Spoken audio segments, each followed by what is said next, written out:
On this podcast, I don't have to talk to an imaginary version of my friend because he's actually right there. Because this is Future Please, a heinous trip at Warp 5. My name is Joseph. I like doing podcasts about Star Trek episodes where people have to stay awake while everyone else is sleeping so they can fly through the scary stuff. I'm your co-host, Peter.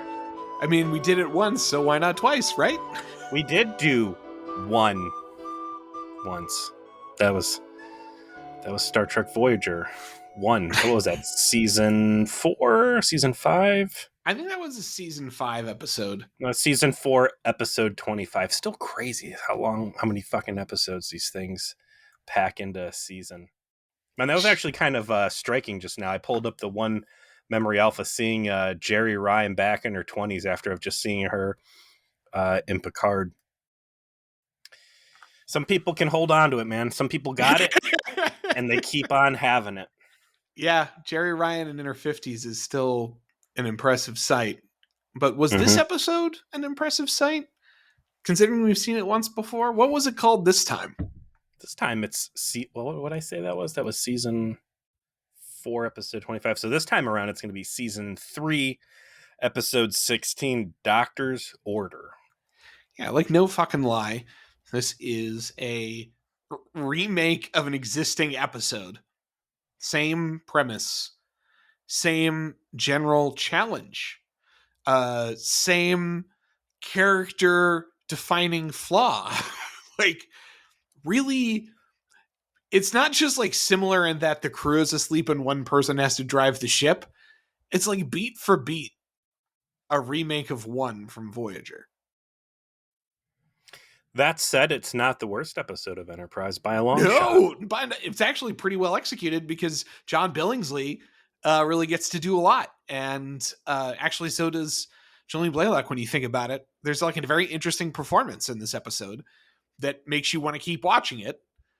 But it is story-wise something that I just feel like we're going to repeat ourselves from our episode years ago. Like, the space part of this isn't all that interesting. The drama part, there's something there.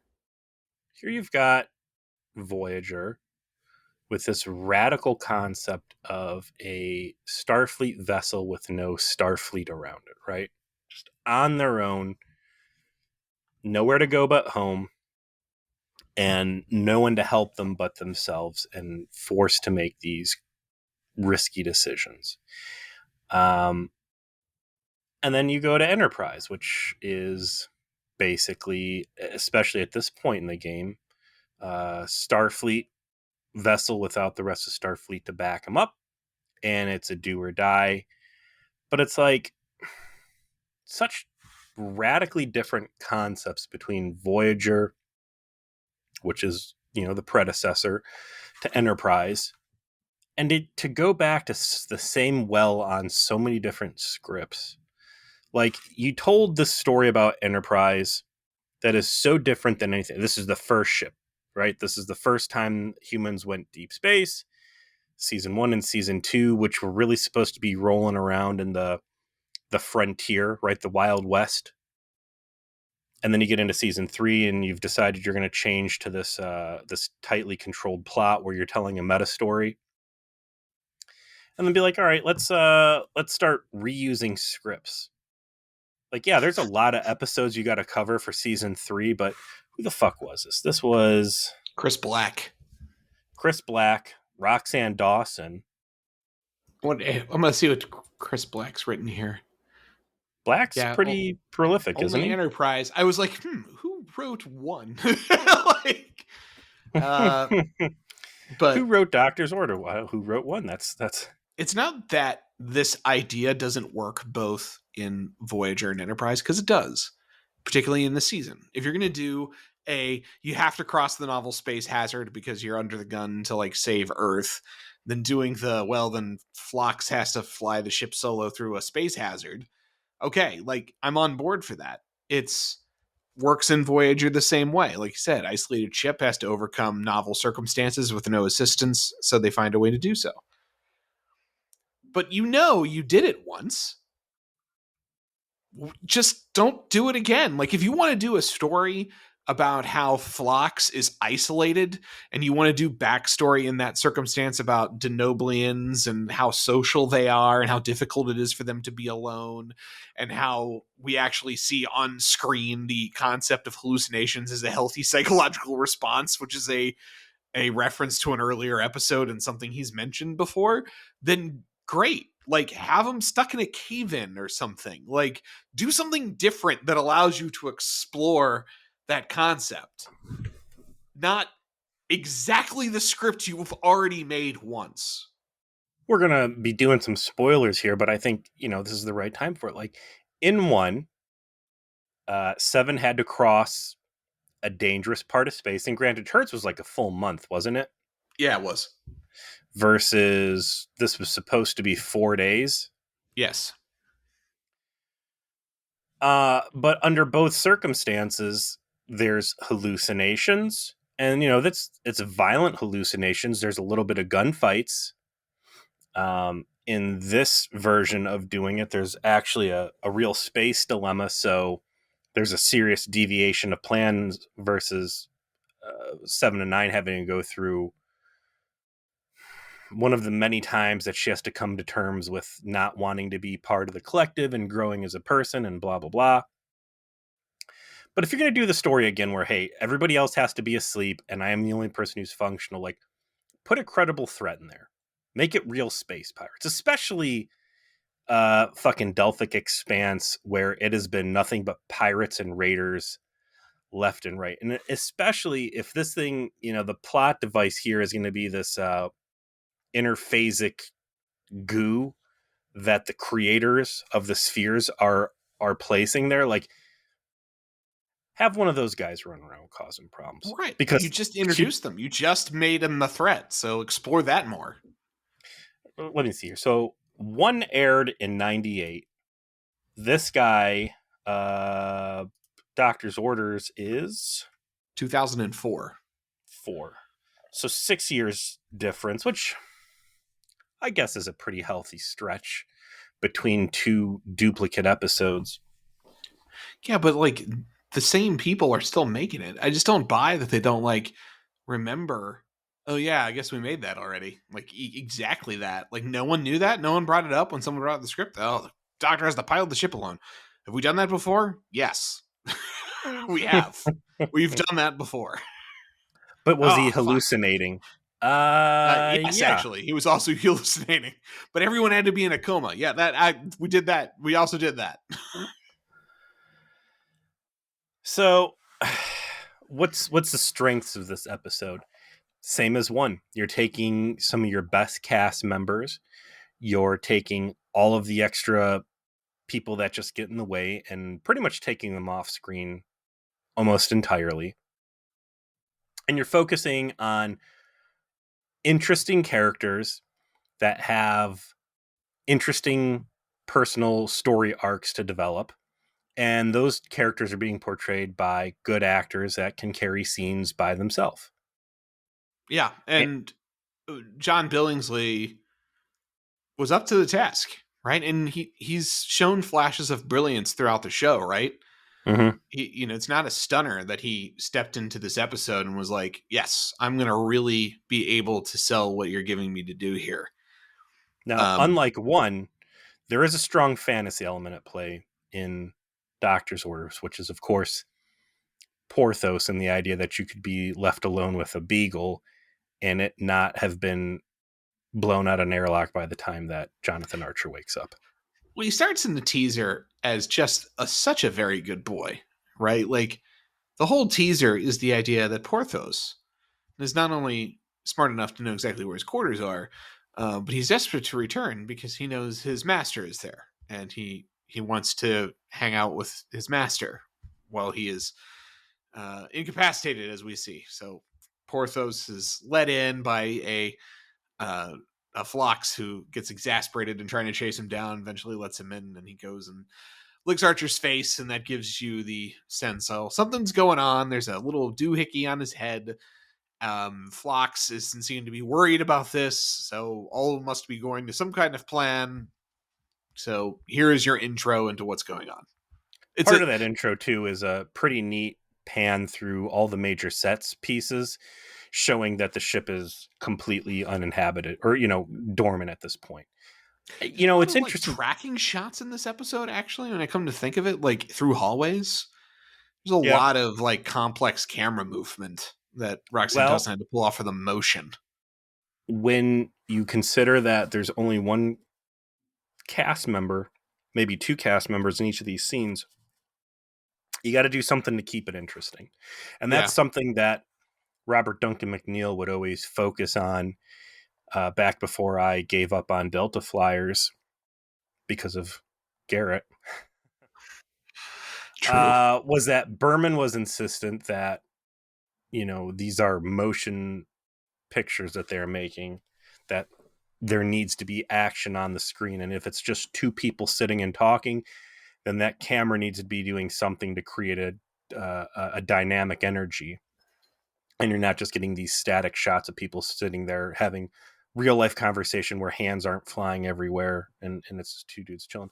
I did notice during one of the panning shots on the bridge, though, because I want to say it's the furthest back the camera has ever shown to show the most of the bridge.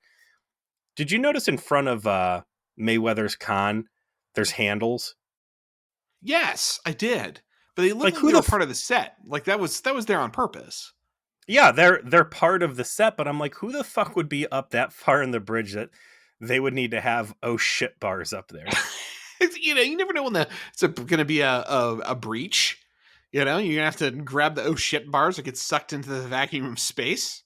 Well, Gotta yeah, be ready. especially when the Zindi blow your roof off and turn the bridge into a convertible. You bet you wish you had some fucking oh shit bars then. That's not going to do anything for the oxygen you don't have anymore, but One at least your body's challenge at going a to be. time. Yeah, at least your body will. It's why there's seatbelts on airplanes. It's not to save your life; it's to keep most of your body with the rest of the wreckage. It's good that they're thinking ahead like that. So, yeah. Hey, our command center. It's on the very top of the ship. Hey, by the way, why when we're at our duty stations do we have to clip these safety lines onto our belts? Oh well, in case the hull is ever sheared away, our bodies don't go floating too far away, and we can get proper burials. Wait, what? I'm sorry. Did you think that you were joining a social club? We're in space. People shoot at us. Most Maybe likely, most of you will die. maybe we should move the bridge like down a couple floors. No, it's on the top. We got to be up here like a pimple just waiting to get popped. When we cut back from the intro, Phlox is providing exposition by writing letters again to Dr. Lucas.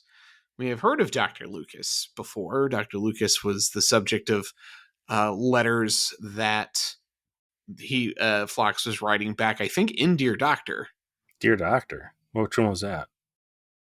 Yeah, I'm not familiar with that episode. I don't think I caught that one. It's a real underground sleeper hit, yeah. But you think I'd so like this it? is, it has a lot to offer the Enterprise fan. I like the continuity that he's like continually writing to his pen pal, and he's like what describing. A perfect way to have him frame the entire episode and also further exposition through the episode, like setting that up in Dear Doctor. Real stroke of genius, especially with episodes like this. And there was another one where he was talking to him too, wasn't there?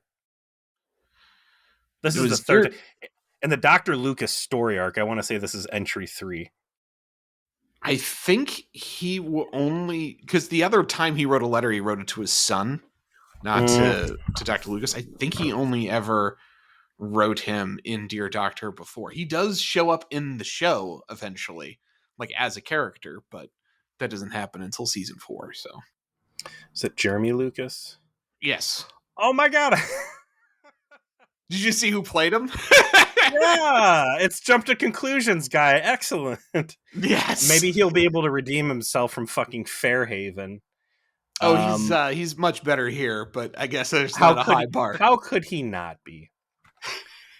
But yeah, I'm looking at the same page. It's just the two references, Dear Doctor and then Doctor's Orders. And then there's the episode season later. great plot exposition there. It's an established character. He's going over, again, good continuity. Like, hey, sorry, so many of your friends and family got killed in that Earth terrorist attack, but that's a big deal, and you'll have to apologize for me falling off the pen pal train because we're trying to jack borrow our way over to saving Earth from a similar fate, but we've run across this conundrum, and we start getting some flashbacks to really set the stage for what happened, and that is Enterprise approaching this anomaly, like we mentioned back during Harbinger. That's correct. Enterprise encounters some space blob, basically, right? The Yeah, blob in space. it's supposed to be some kind of other dimension that's not compatible with real space. Because the guy from Harbinger, he like couldn't live in real space. He started disintegrating. And I think the supposition was that this is sort of like galactic terraforming Yep. on the behalf of whoever this is. And so it's not good. This is all just like this went from mysterious to actively something we need to prevent So they in start a singing real the hurry. song on the bridge as they look at how big this is, and like, man, this is big. This is what 2 weeks to go around it. Yeah, What was that song? Going on a bear hunt, can't go over it. You know what I'm talking about, right? I don't actually. You're on Well, I'm your own sure. on that. No, it's me and everybody else. You're going to be wrong about this. Okay. It's like There'll you be a were. link. When this episode goes out, someone will educate me, I'm sure. I would like to take this opportunity to take my victory lap on the phaser Yeah, beams being yeah, better yeah. than bursts. Yeah. Yeah, I was definitely That was a literally the only landslide. I was the only vote Yeah, for as you pulses. always are. And And Marcus is the one who started it. Marcus, I bought that man dinner. I fed him. And he does me like this. Just brutality. Mhm. Brutality. Yeah, well, um, Just like how you're like, yeah, casual dub. I'm good. Thanks for creating another stormtrooper in my wrong army. That's what you're saying over there. the 2 weeks it'd take to fly around this is unacceptable because at this point, Archer has escape roomed, LARP bamboozled the weapons designer, the Zindi Yeah, Dagra. Yeah. Degra, right? Who Mhm. doesn't remember or theoretically doesn't remember what happened. They're trying to fly out to this binary star that he gotcha bitched the location from out of Degra. And if they get there in 2 weeks, then it might be too late and Earth might be getting, death starred. So uh, there's only one real option. That's to fly through it. And the solution is to put everybody in a coma while 7 of 9 flies the ship through. And they're predicting it's only supposed to take 4 days, which we'll find out is not actually the case because this whatever alien space math is going on. And boy, you want to talk about some fucking space math. This is one for the textbooks, right? Yeah, because I hope Taryn's still listening. Because if he is, he can or Jack. Jack is someone who might also explore this. But it's going to take a matter of hours to clear at warp 4, but 4 days at full impulse. So someone do the math on if that's right. And also remember, this is a pre-TNG warp scale, so Right. Yeah, got to use this sort of nerfed warp scale, but and man, by the end when they got to start doing like math on how the Cochrane dynamic equation and all the variables there, and I was like, I never want to be a Starfleet engineer. This sounds like the worst space math to have to fucking worry about. I think I really appreciate Enterprise for the fact that it's the really first Star Trek show that tried to provide actual hard technobabble that made you like, oh, like engineers are brilliant. They're just incredible mathematicians and physicists that have to like calculate multivariable problems across disciplines in order to bend space and time. Like that, in fact, that's what Tucker says in this episode. Like that is a machine built to break the laws of physics. I love that scene, and I want to talk a lot about that scene when we get there because that part of this episode really felt like technocracy void engineers or like some fucking Warhammer, Yeah, Warhammer 40K, Geller Field shit. Yeah. like Event Horizon shit, Mm-hmm. right? But at this point, okay, Phlox, because he is a Denoblian, which is like the next best thing, second to, well, not even second. He's at this point, he's more Swiss Army knife than even Vulcans are. Because usually, we saw from Tuvok, Vulcans are so strong, they can stand on the outside of gravity elevators.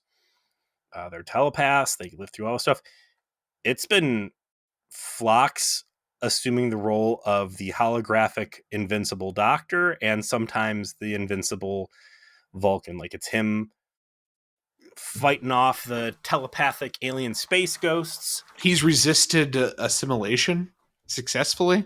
Which really, I mean, if we're gonna jump a fucking shark, that's the coup de grace. I won up the fucking peak 24th century Borg. He did it by basically drinking bleach, but like it was a crude solution, and I actually kind of feel like it works. Where he's just like, I don't know if what worked. I just did all of it. Yeah, radiation's a more elegant weapon from a more refined time.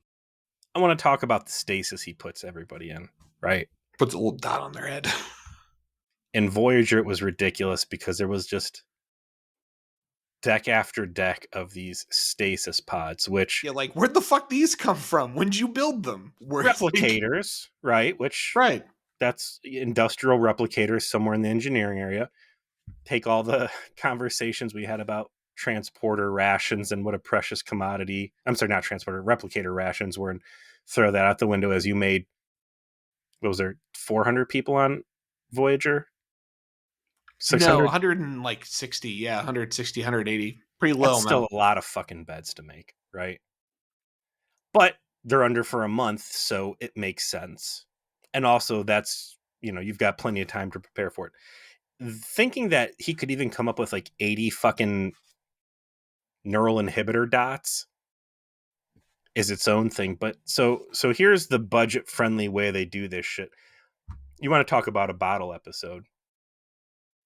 This is a fucking bottle. This is a wrong definition. This is a TV tropes bottle definition where there is no guest stars.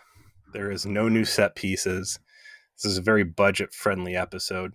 Like, literally everyone's just laying in bed. So let's talk about that. Okay, it's only 4 days. Let me tell you what happens in 4 days of laying in bed. Lots of number one, a lot of number two. Okay, so yeah, every single quarters will be just caked in shit and piss. Dookie and pee everywhere. I didn't see any catheters. That's a lot of people to catheterize, by the way, right? Yeah. Phlox just touched a lot of dicks.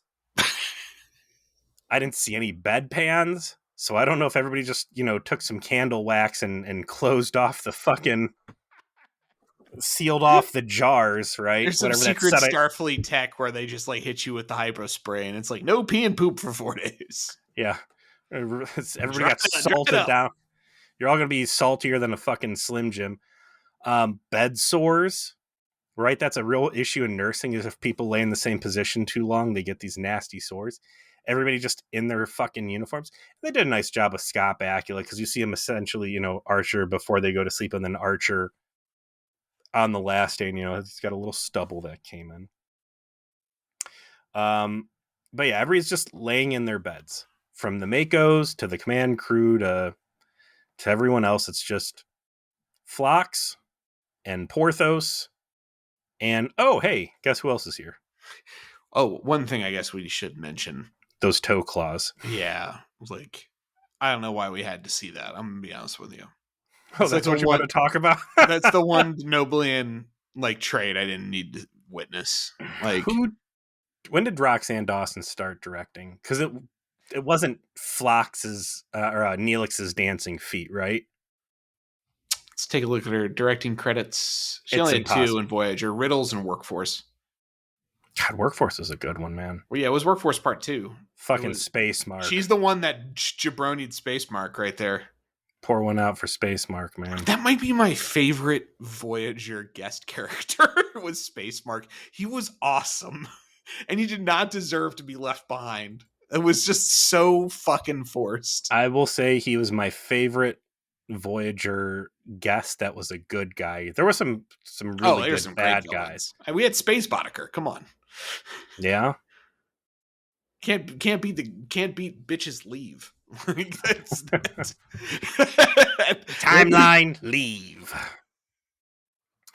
The foot thing, the alien foot thing, could do without it. Yeah, just stop. Just whoever the alien foot guy is that gets employed to do Star Trek, just tell that guy to just hit him with the fucking warning bat.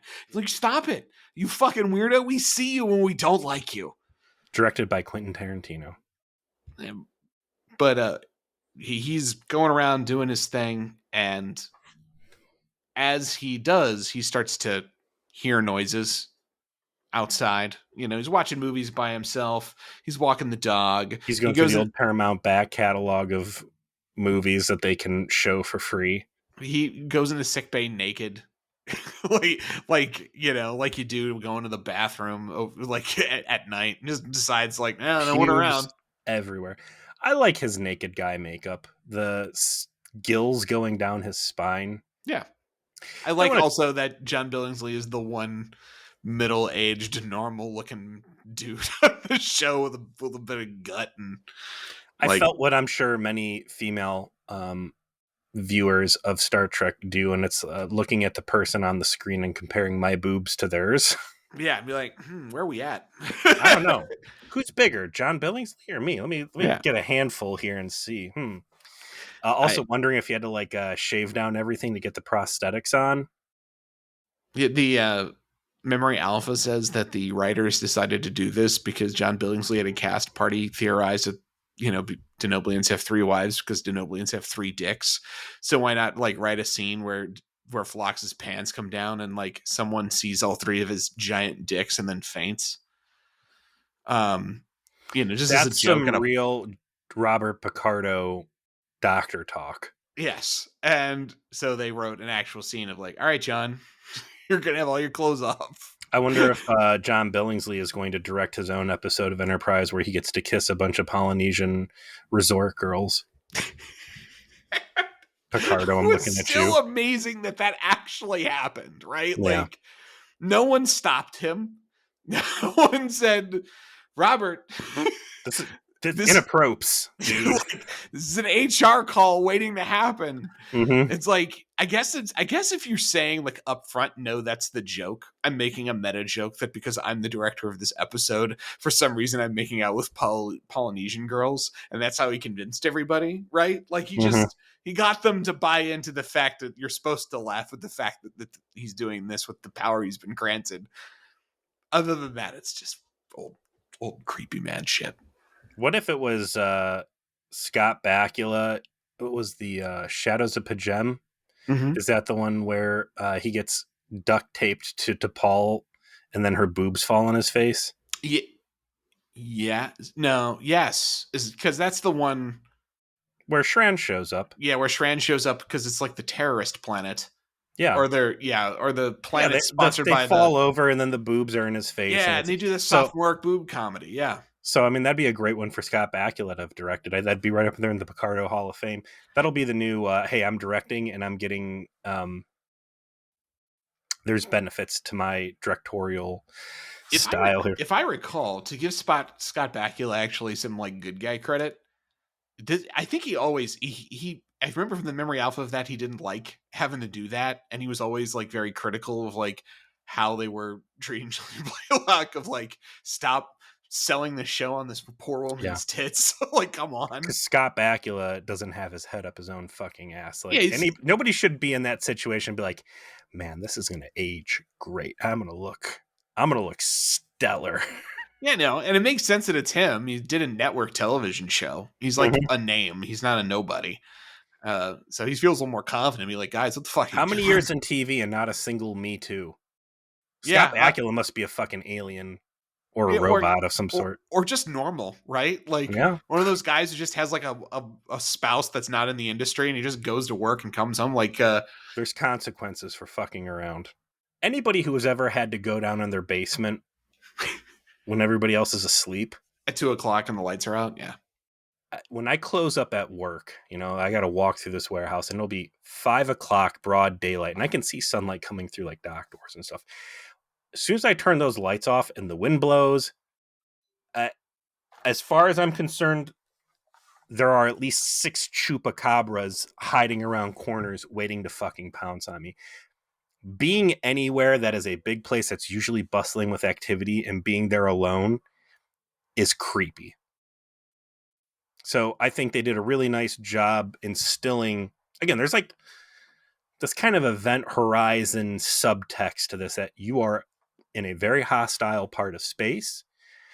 You're in a fucked up part of space because of, the space blob growing out there. And this place that's usually jam-packed with bustling activity and life at all hours is completely quiet. And then factor on top of it, you are an alien that is used to having like cockroach hives of people. That cool continuity call out, the Denoblius, is extremely dense and highly populated areas by choice. So this is a real Yeah. fish out of water story for him. There are two great choices here. As much as we're bagging on how repetitive it is. One, really painting a picture that what's happening is a consequence of a genuine inability to be alone that Phlox suffers from, and that it's part of his DNA as a Denoblian. That they are a deeply social people, and that being deprived of that is psychologically damaging. And two, that they convey this through the conceit of, quote, T'Pol, end quote, showing up as he is exploring a noise in the basement, and he acting as if T'Pol being there was completely what he would expected to see, and that she's basically with him the rest of the episode.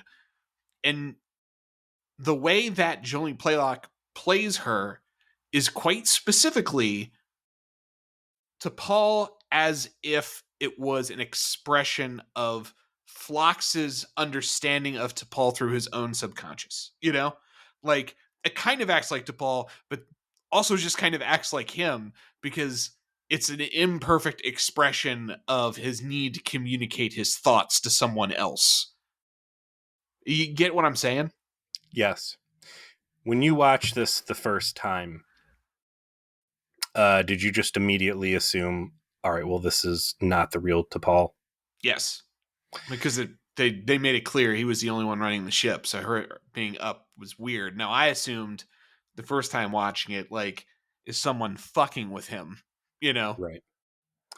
And that was my ultimate hope in all of this. So it would not have been a complete retread of one that there was a Zindi Zabator on the ship, or maybe it was a Pop-Tart fuckface that had the crush on Hoshi. If they hadn't made him like a last minute kind of benefactor, like this would have been an excellent revenge episode for that guy. Had they just dipped out of there and he not been like, oh, by the way, I want to help you out after all, even though I did just try to kill your entire fucking crew. If you'd been like, you motherfuckers left me alone on the planet, like, I got you now. Everybody else is asleep and I got one guy and I'm going to try and convince that guy to steer the fucking ship into the sun or blow the ship up or some sort of a psychological saboteur that they couldn't be on the ship to just, blow the warp core up. Or just the people of the spheres, right? Like just them doing that. It doesn't have to even be super complex. You don't have to reach all the way back to that. You've just introduced a set of bad guys that we don't understand well. Have this be part of their game. They're trying to destroy Enterprise. You've got the Zindi working with a very interesting mercenary pool. If you go back to what was Playboy mom? Oh, Regine, right? You're not going to bring her back as a villain, but again, this Boba Fett bounty hunter pool of interesting operators, putting real people on the ship means that, yeah, just kill Phlox or knock Phlox out and you can blow the ship up. But if you're trying to manipulate Phlox by appearing as T'Pol and taking advantage of the situation, her feeding him bad advice, like that could have been really cool. And that'd be a little bit of retread of the EMH when they were trying to splice his program, and then that was like I think the first appearance of Barkley, right? Well, the first appearance of Barkley was in like season 1, because when it was when he was having like a psychotic break or That's something, right, and that's what I'm saying. Like Barkley was trying to convince him to blow the ship up. or blow himself up. I don't know if the ship was at stake. I think it was himself. Yes, but the action there was to blow up the warp core, Yes. which would Yeah. crash Yeah. the Yeah. program. So there could have been some retread there, but I think it would have been harmless. Uh, you know, you see T'Pol pop in, maybe that's the real T'Pol, and maybe they were just tricking you that, made you think that Phlox had all the cards in his hand. But what was interesting to me in this, and they don't really call it out in the Memory Alpha, I don't think, but as soon as I started my suspicions, like, is she fake? What is she touching? Or does she have her hands in her pockets? Sixth Sense rule. Yeah, the Sixth Sense rule. Like that movie actually kind of ruins you on that twist, because if you're already looking for it because you've seen that movie, it becomes obvious very quickly she's not touching anything. She's not interacting at all with the environment. It's always Phlox.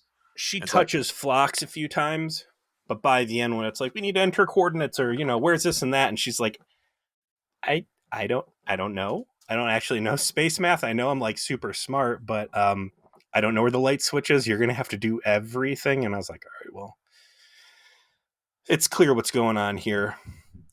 I think it becomes clear early because of her reactions to things are Phlox's reactions to things, not hers. You know, the way she rolls her eyes, the way she's kind of somewhat sarcastic in her replies. It's very not to Paul, but it's also like to Paul by way of Phlox, quite specifically, which is a credit to Julian Blaylock. That's like an odd note to be asked to hit, and she does hit it, you know? I didn't really pick up that they were similar gestures to him, but in retrospect, I think I could see it. Versus like 7 of 9 imitating the Doctor for their body swap episode. But I think it's because the EMH is so hammy and so over the top that it's a much easier to identify like visual, physical style of acting and behaving. Yeah, And like they're not really going for comedy beats here either. no, it's just it's like Julian Blaylock decided, I'm playing to Paul, but I'm playing to Paul if I was trying to emulate Phlox, you know? And it's a very different performance than Jerry Ryan playing Picardo's Doctor, isn't beat for beat, just in her body. I would say that if I was Phlox, after the first time I heard a weird creak or a knock, I'd be packing heat the rest of those 4 days. I have 2 phasers on me, right? And I love that as he starts hearing weird things around the ship and he goes to investigate it, like he demands that Porthos comes with him. And again, as a guy that had like my washer and dryer, did I ever tell you about the basement that I used to have? No. I lived in some fucking old ass house that was a big house that someone had like sectioned up into smaller portions. I had my washer and dryer in the basement, which the stairs to get down there were in my fucking bedroom, which was horrifying. And then in the basement, there was also like those cellar doors, so you could like go from outside into the basement. So I lived in constant fear that someone was going to break into the basement and instantly have access to my bedroom. This Okay. fucking basement was terrifying. It was like earthen walls, like stone. It was just covered in these weird crystalline slugs, right? So that was fucking gross and weird on its own. And then where the washer and dryer was the first room, and then there was like this wall with a doorway, and then there was the back room. I don't know what the fuck was back there. I was frankly Probably a fucking Stargate based on what you've described so far. terrifying. It was a bunch of shit, and it was like tables and chairs and then other debris, but it was all centered in the room, so you could walk around the perimeter of it, but you couldn't really see through it. And in this debris were at least 4. I got fucking goosebumps talking about this, right? At least 4 mannequins. Okay. Yeah. Yeah, it's like a demon was summoned there, you know? I would, There's unclean spirits. and you could just see shadows of like a hand or a head, and I would see stuff moving in there, and I'm like, so I wouldn't go in this basement unless I had my dog. I'd make the fucking dog go down. And the first time we went down there, the dog got halfway down the stairs, looked at me, turned around, and came back up. And I was like, so Loyal hound indeed. smart boy is what he was. So yeah, I would not go down there unless the fucking dog was with me. So I 100% accept and but this shit going on with him dragging Porthos all over the place. This is the realest Star Trek has ever been. Okay, that is this episode right? So, as the paranoia builds, because Phlox is still maintaining he's hearing things, his projection of T'Pol is trying to convince him he's experiencing hallucinations, because that's what happens to Denoblians when they have to be alone. Great call out. Right. Like, and they develop it. Like, you get more context as to why that is, because it's a lot of Phlox ultimately talking to himself, but in the visage of T'Pol, of we're so social, one marriage isn't enough. You know, we live in giant cities next to each other by choice. He waxes poetically about, like, you know, you never know, we're gonna go to the fucking club and you're gonna meet like 3 other thruples and it's all gonna get wild. You know, he's Or all not, about. because let's remember when T'Pol was space horny, like, you know, he completely shied away. So all this big talk about swinging, I'm not buying it unless, you know, the Denoblian male's role in that is to like stand back and just watch the girls go crazy. The Hulu, which, I you mean, know, I don't we've blame only them. seen one Denoblian woman, and she was definitely all over somebody. So, you know. Mm-hmm. The talk about hallucination being healthy, nice shout out. Speaking of Count Crotula, when they are in their doubting phase of what's happening to Hoshi on her psycho or telepathic contact, is uh Flock saying, no, you know, maybe you are hallucinating. Where I'm from, that's considered healthy. It's a great way to deal with stress. That's another concept between Voyager and Enterprise where there's a neat difference. Voyager stood out from at least next gen, and that when goofy shit would start happening, they would just openly say it, and people would give them the benefit of the doubt and say, all right, I'm going to assume you're not crazy for the moment. We're going to try and figure this out. And like most of the Yeah, time that really paid out well, with a few times there being like legit space madness where like, you're just fucking with me, you're crazy, we're going to have to, you know, sedate you. I think it worked really well on Voyager specifically because they they were so isolated. It made a lot more sense for them to treat that seriously, because, like, we're in a fucking bizarro land space. Weird shit has happened to us so many times. Then it only makes sense that I believe you. Whereas if you're in Federation space on the flagship, you're going to be more circumspect. You know, like, Right. environmental thing. Again, Delta Quadrant's a wild place, and by believing your crazy story, you're erring on the side of caution. You can't afford to make mistakes on Voyager. You only have so many photon torpedoes. You only have so many shuttlecraft, or so we were led to believe. And that number is whatever the writers decided it would be that day. You got a D20 and you just roll it 3 times, and that's your pool for that moment. It doesn't really matter in this episode, but because it's a hallucination and it's all bullshit anyways, but Phlox admitting, or, you know, trying to tell his coworker, hey, I think I'm seeing things, like there's a lot of shame involved in that. There's hesitation. Hallucination to Paul like pushes back and says, you're just being crazy, which ultimately her advice is correct. Yeah. It's Phlox Right. giving himself the right advice. Yeah. But you can look at the situation and say, in Voyager, there was this open atmosphere to take your coworkers' crazy claims and explore it because you're in the wild west of the Delta Quadrant.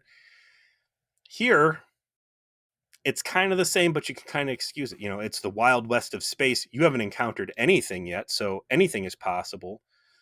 But you haven't fostered this open culture of I'm going to believe your crazy stories because you don't have enough experience to know that shit might happen, and maybe you need to roll with the punches sometimes. Exactly. Right. You lack the context that they have. So you think that they're still anomalies when it's actually, price of doing business. Also, part of the scary scene we're laying out here, the mention that a week prior that Trip had convinced him to watch The Exorcist. Oh, yeah. Perfect. Dick move. Dick move, Trip. Perfect. All right. Going to be by Trip's like, yourself what's on this? the ship, huh? You fucking cloned me, and then my clone told the girl I got a crush on that I got a crush on her. Well, I'll fix your ass. I got a great movie. You're gonna love it. It's spoopy. It's a real classic. Watch it alone. and then be alone on the ship for days. The everything takes a dark turn when he goes to check on Hoshi, and Hoshi is being attacked by extremely large Zindi insectoids. The bad kind of CG we've expected with the said sectoids so far. And this freaks Phlox out enough that he basically runs to the armory and says, all right, T'Pol, you and I, we're arming ourselves to the teeth. We're going to shoot everything that moves in this place. We're going to Rambo up. We're under attack. Let's go. Well, what's the order of events here? He hears strange noise. He's in engineering. He sees shadows move and run off down a pipe. Then, is that when he thinks he sees something on the outside of the hull? He hears noises, then he manifests T'Pol, and then he feels like he sees something on the hull, and then like T'Pol does what you mentioned, which is you're just hallucinating, it's not real. And then after that is when he goes to check on Hoshi, and there's an insectoid there. And then when's zombie Hoshi? After that. So, yeah, he sees the insectoid, runs down the hall. Then there is like the most B-movie slow closing door of slow closing doors. It's like the door had traumatic timing. Like it like actually was like, okay, hold on, I can't close. You're too far away. Okay. This is a Resident Evil grade timed door. Hey, we're gonna go strap up. I'm gonna try and shoot the boss's dog because like part of his brain knows it's only a matter of time until this beagle gets really annoying, so I should just stun it now and I'll go put it back in that dunk tank full of brain juice for the rest of the ride. Poor Porthos. He's just like, oh, are we playing a game? Was that a laser pointer? I'm a dog. I don't fucking know. Like, I'm a happy dog. I don't know you just tried to shoot me. Like, what if I've already forgiven you for something I don't even know you did. What if the episode just took a left turn and like the entire back half of it, it's just, they completely abandon the hallucination thing and it's Phlox actually shooting Porthos and having to spend the rest of the episode in like grueling emergency surgery to save the dog from dying before Archer wakes up. Oh God. And then the third part, like the resolution of the episode could be like Weekend at Bernie's, only it's Porthos and he's like, oh no, reanimating. No. Oh yeah, we could have gone for a reanimator angle for the rest of this. And then like, that's like the one Enterprise crew member you can't kill. You can't kill Porthos. Come on, man. Reed. No, I said can't.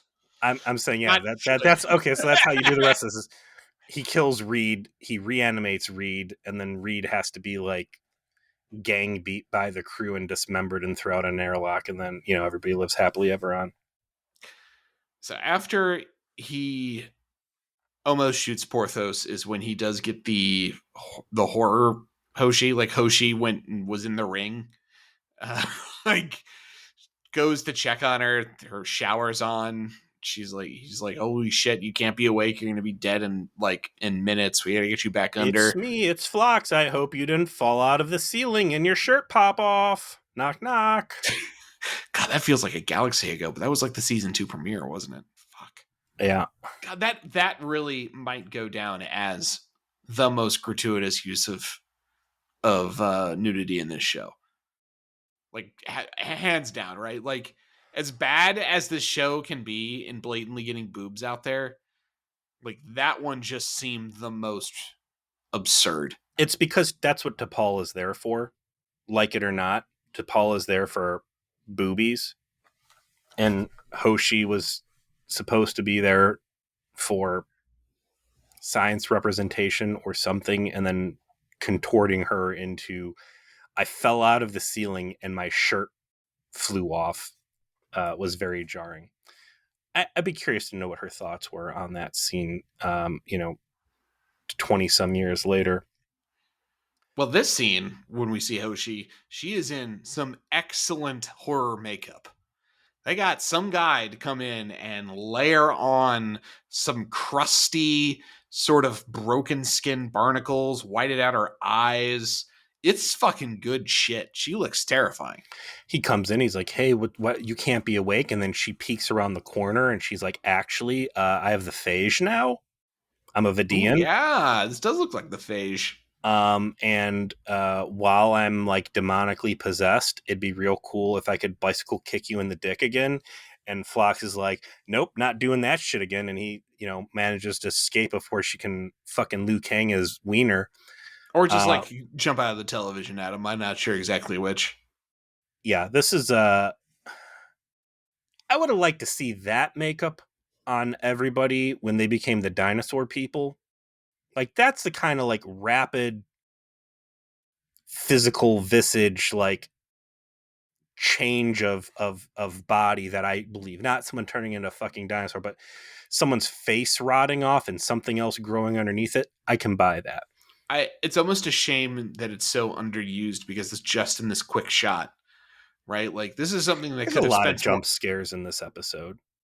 Yeah, they're going for a horror vibe, obviously. They even referenced Exorcist, but like this was just such a good makeup effect. I wanted it to be on screen more than it was. You know It's what? just, Yeah, that's the Exorcist right there. And that's a good call out that, he is hallucinating and he is using previous memories because that is right at home in Exorcist.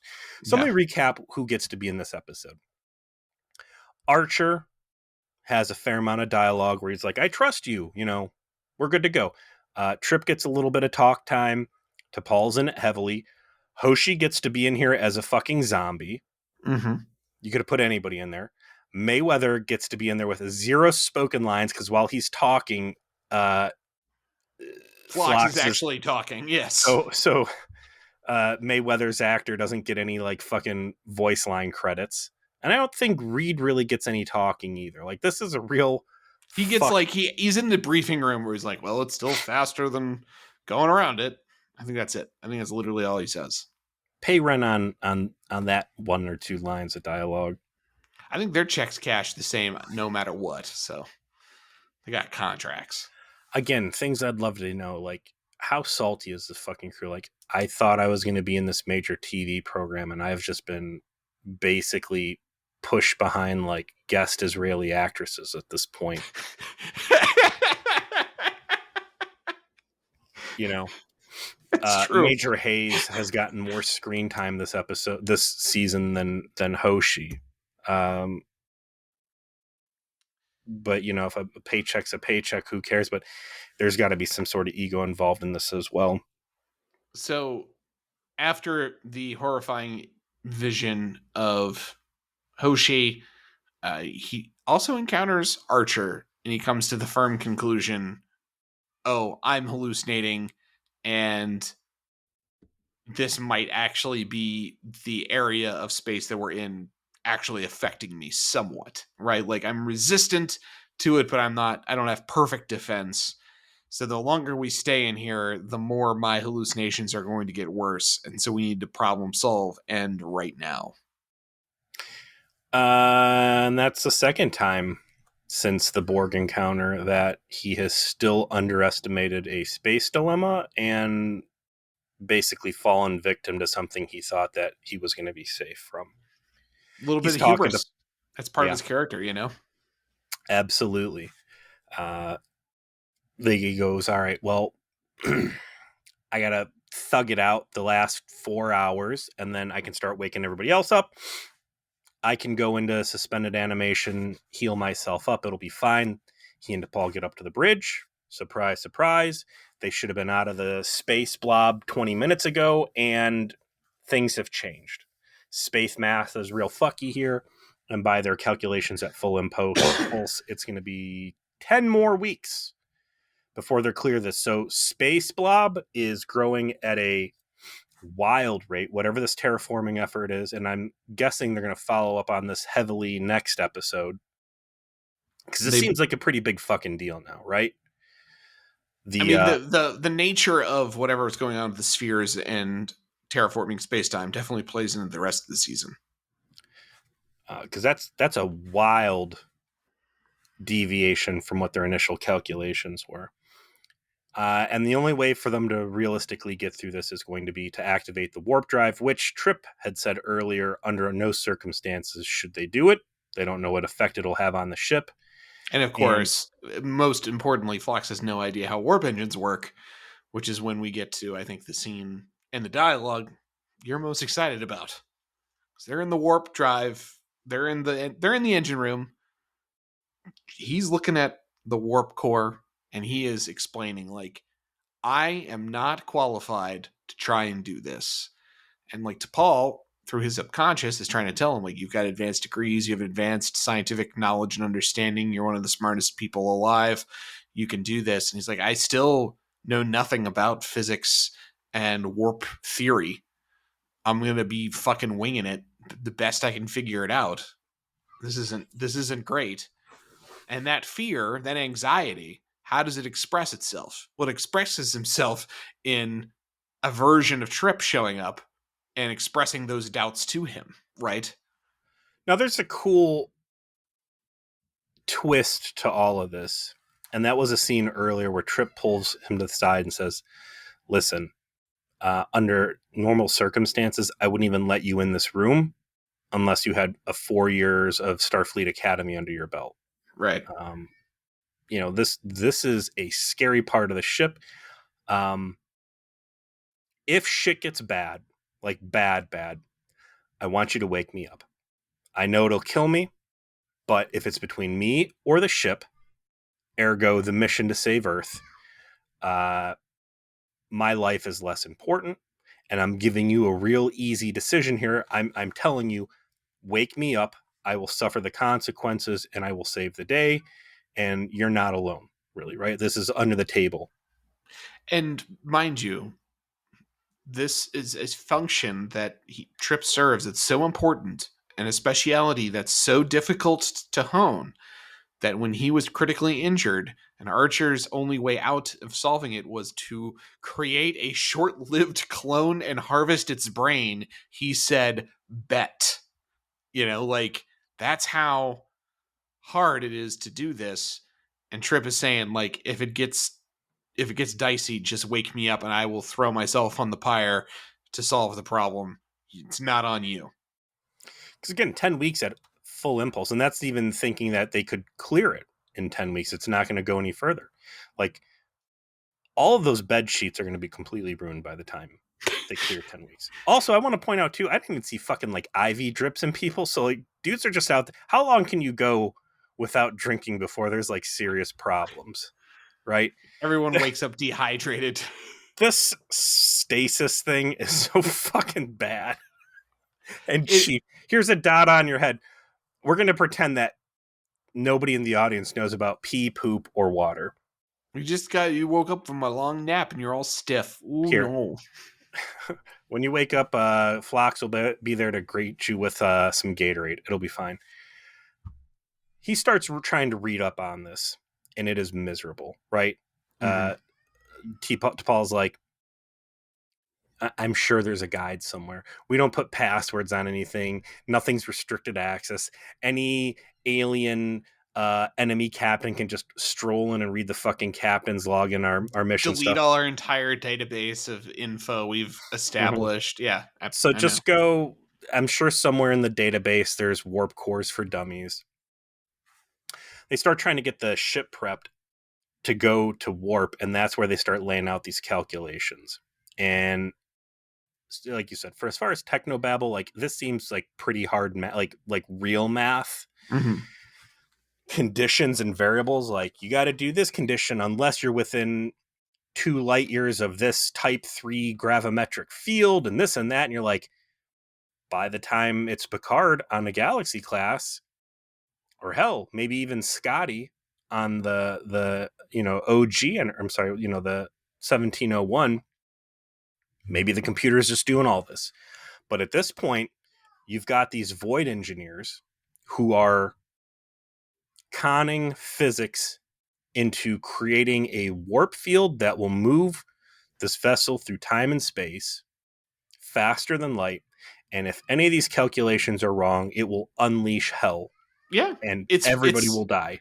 and then punctuating that with Trip literally showing up and using his fear of this very fact that's being laid out in the dialogue you just experienced with how dense and difficult this task really is without having to really know what was said, shows up and says, "This is a machine that is built to cheat the laws of physics." Like, what a tidy piece of dialogue to tell you how fucking wild a warp drive is. We're This wearing overalls because we're doing dirty work down here. There's no glossy LCARS panels. There's no smooth commercial appear here. Like Yeah, they we're haven't come up with the GUI yet. We're still doing this the old-fashioned way in this is DOS. not even DOS. It's just fucking levers and sliders and disco lights. Of course, they're able to get the warp field generated. They get in there. They start running into some turbulence. The Phlox has to do calculations on the fly. He's trying to go to Paul, who has been saying like, "Oh, I've been experiencing emotions and I've been snippy. I don't trust myself. You need to be the one to do all this." I can't even remember where the fucking like light switch is, which is further, just cementing the fact that she's a figment of his imagination. She can't interact with the environment. By the end, they get through. Uh, you know, they don't die. The engines get a little stressed out, but hey, everything's fine. They wake up Archer, who is not covered in piss and shit for some reason. Guess that hypo spray was pretty effective to like close the holes up. Porthos is happy to see him. This is the B plot is Porthos wanting to hang out with his master. So glad that happened for him.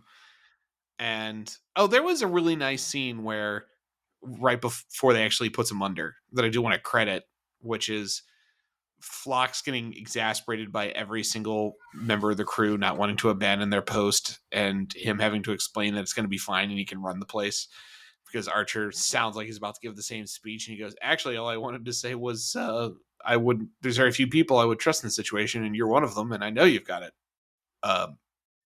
So, good luck.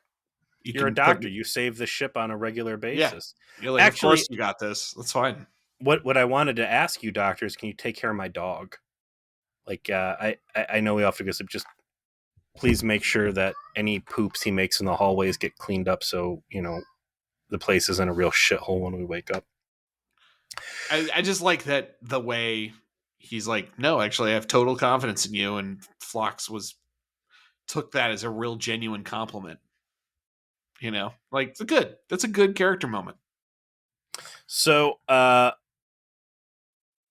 by the end, he's like, "All right, T'Pol, I'm gonna go walk you back." I kind of, I wish they wouldn't have directly acknowledged the fact that she's been asleep the entire time. Like, I think that she could have just dipped off, and then he could have said something to her later on and been like, "What are you talking about?" Like, I would have actually preferred that he walks her to the door and says, "Are you going to let me, are you going to open the door?" He goes, "No, because you're already in there." Like, because I'm starting, like, we're out of the disturbance. My mind is starting to reassert itself. And I know that so I'm actually going in there to wake you up. But thank you. Like, say, like, kind of closing the loop a little bit of like, yes, this is something Denoblians do. And this is why it's a positive thing because as the stress fades, they have the self-awareness to close the loop and say, "I have to be done with this. Thank you." I could have also gone for a alternate ending where He's walking through the hall with Archer and other people, and then he says, well, to Paul, what do you think? And then Archer's like, what are you talking about? And then, like, they have to like wrestle him down because they see he's psychotic and hallucinating and doing crazy things. And then they like see all the phaser blasts all over the ship, and like kind of that same beat they went for in the zombie Vulcan ship, where like they did the fake out and like, oh, you're still crazy, and it's not like really a happy ending. And then he wakes up in sick bay, like chained to a bed, and they're like, all right, are you still hallucinating? He's like, no, I'm fine now, sorry about that. I kind of reached my tolerance right at the last second there. Appreciate that you guys were already Turns awake. out we cleared the nebula like 48 hours prior to you initializing the warp engines and like grinding all the gears down, and all that other stuff you just completely hallucinated. The entire climax was you just fucking up. Yeah, you really fucking the engines up and keeping us in bed way longer than we should have been. Overall, though, I don't mind this one. The plot is a total carbon copy, but there's a lot to enjoy in the performances. I'm glad John Billingsley had the opportunity to have like a real Doctor episode like this that gives you a lot of detail about his character and Denoblians in general. So, yeah, you've seen it before, but it's worth doing a second time. It's also in service to the meta plot. This isn't them going to some Wild West town for no fucking reason. So you've got a real crazy space dilemma, but it's in service to the bigger story. Jolene Blaylock gets to play around and do crazy emotional stuff. It's a win. If one, which is also again a good episode, if one did not exist, this thing would be thumbs up all over the place. Even though it's a giant retread, it still acted well. Again, I'm just saying you could have kept the basic premise there, but I think had T'Pol been a malicious hallucination or an alien outside influencer manipulating him, or there could have actually been a credible antagonistic threat, that would have been a different story, and that would have been welcome as well. What are we watching next week, sir? Let's see here.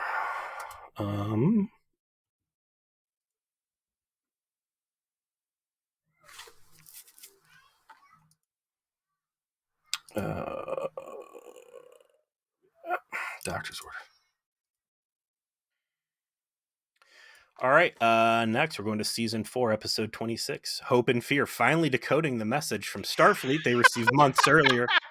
Voyager's directed to a nearby sector where an unmanned Federation starship awaits for them. However, everything's not what it seems.